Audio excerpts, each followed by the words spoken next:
반갑습니다. 묵계 이상원입니다. 오해 방송을 시작하겠습니다. 4회까지는 태양인의 외형적 특징을 주로 다루었는데요. 오늘은 두 번째로 태양인의 특징을 체질 명칭을 중심으로 알아보도록 하겠습니다. 이런 말씀을 드리면 태양인은 거의 없는 것으로 알고 있는데 굳이 새삼스럽게 공부할 필요가 있느냐고 하실 분들도 있을 겁니다. 하지만 사상학을 정밀하게 다듬고 발전시켰고 그래서 점점 대세가 되어가고 있는 87 의학계에서는 놀랍게도 태양인의 비율을 가장 높게 보고 있습니다. 어느 정도냐 하면 우리나라 사람들 중에서 35% 정도가 태양인이라고 이야기합니다. 35%라면 태양인, 태음인, 소양인, 소음인 4개 체질 중에서 가장 높은 비율입니다. 그런데 저 묵계 이상원은 태양인의 비율을 이보다 훨씬 더 높게 보고 있습니다. 이에 대한 구체적인 근거와 설명은 사회방송 롱다리와 숏다리 이야기에서 짧게나마 언급한 바가 있습니다.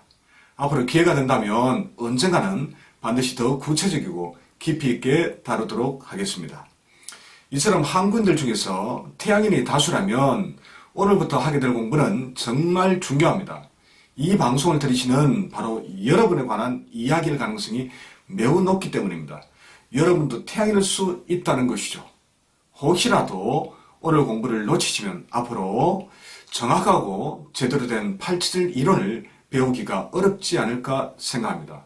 그럼 제 이야기를 들으실 준비가 되셨습니까? 예, 좋습니다. 사상학에서는 그냥 태양인이라고 하지만 87에서는 태양인을 다시 둘로 나눕니다. 바로 금양체질과 금음체질입니다. 참고로 저 묵계는 금양과 금음이라는 명칭 대신에 금양을 열태양인, 금음을 한태양이라고 이름 붙이고 있습니다. 이렇게 부르는 가장 첫 번째 이유는 금양과 금음이라고 할 때의 양과 음은 단지 기호일 뿐 동양의학에서 말하는 음양의 의미와는 아무런 상관이 없기 때문입니다. 음양이라는 용어는 정말로 중요합니다. 음양은 동양 철학의 뿌리입니다. 동양의학을 할 때도 모든 논리적 근거가 바로 이 음양에서 나옵니다. 오늘 이야기하는 87 역시 음양을 배제하고 생각한다는 것은 상상도 할 수 없는 이야기입니다. 하지만 안타깝게도 기존 87의학에서는 너무나도 중요한 음양이라는 용어를 아무런 의미가 없는 단순한 기호로만 사용하고 있습니다. 그래서 불완전한 체질 이론이 되어버렸고 체질 감별에도 심각한 어려움이 발생하고 있습니다. 반면에 제가 쓰는 87 명칭은 철저하게 음양적 의미를 바탕으로 하고 있습니다. 그래서 저 묵계 이상원의 87 이론은 누구나 쉽게 배울 수 있을 정도로 쉬우면서도 논리는 더욱 탄탄합니다. 왜냐하면 음양이라는 기본에 충실하기 때문입니다. 그래서 체질을 전혀 모르는 초짜라도 제 강의를 한 번만 들으면 그 어렵다는 87을 재밌게 또 손쉽게 배울 수 있는 것입니다. 자, 이렇게 한번 해보십시오. 금양과 금음을 열태양과 한태양으로 명칭을 바꾸시는 것입니다. 그리고 여기에 음양적 의미를 한번 부여해 보십시오. 아무것도 아닙니다. 열태양은 열자가 붙었으니 양적 태양인입니다. 한태양은 한자가 차가울 한자가 차가울 한입니다.